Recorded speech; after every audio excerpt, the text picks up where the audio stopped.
For seed starting indoors, our most important date to know is our last frost date. And our last frost date here in Pittsburgh is May 15th or so.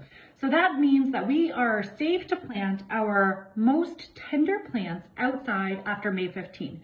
Here in Pittsburgh, some people say Memorial Day or Mother's Day, but May 15th is a nice consistent day that we know it'll be safe to plant our most tender plants outside. Last year on May 9th, we had 27 degrees overnight. So if we had planted our tomatoes or peppers without protection inside a greenhouse or something like that, they would have died. So knowing our last frost date is super important because from there, we can use that information to figure out when we start things indoors.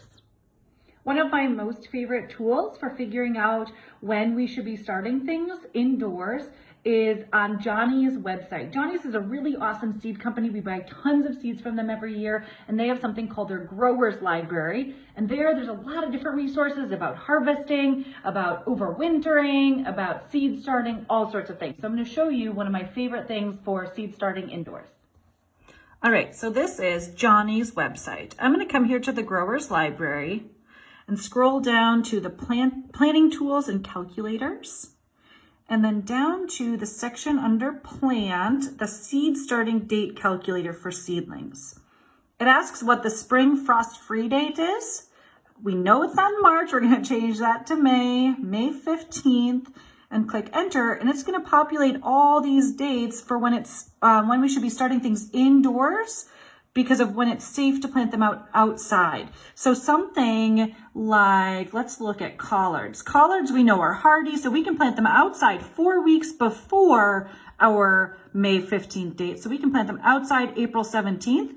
That date, our transplant date, is gonna determine how early we start them inside, because inside it's gonna take 4 to 6 weeks to grow those seedlings before we plant them outside. So collards take 4 to 6 weeks. So we're going to start them inside March 6th through March 20th.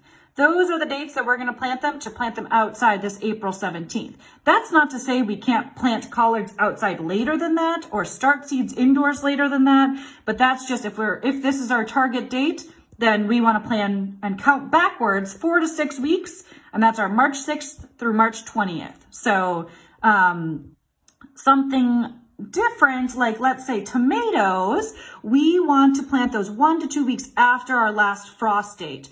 That means that those tomatoes really like the warmth after the frost. So those are safe to plant outside May 22nd to May 29th. I know a lot of people plant right at the last frost date, which is usually fine, but you just never know. This is definitely a little bit of an insurance plan, planting a little bit later than that. And since tomatoes take 6 to 8 weeks indoors, we're going to start those March 27th through April 17th. So that's a nice range there, 6 to 8 weeks to plant outside after our last frost date. 1 to 2 weeks after is May 22nd to May 29th. It's all about finding what date we're planting outside. 2 weeks before, we can plant leeks outside. So leeks are nice and hardy. Those we can plant 2 weeks before. That would be May 1st, but they do take a long time. So those are 8 to 10 weeks. So we want to get those started now if we want to get those planted before our frost date. So this calculator is really helpful to be able to determine, what when our indoor starting dates are based on our frost date and when we're planting outside. Once you know all the things that you're planting and what date you're planting them outside, you can start to build a little calendar of when to start things indoors based on those transplant dates, so you know exactly what you're growing and when to start them indoors. And you'll just count backwards the number of weeks that it takes, and it'll take a little bit of experimentation based on what your setup is like and how warm it is and how long things take to germinate and all of that. But at least that tool will help you get started to have a good plan for when to start each different crop inside.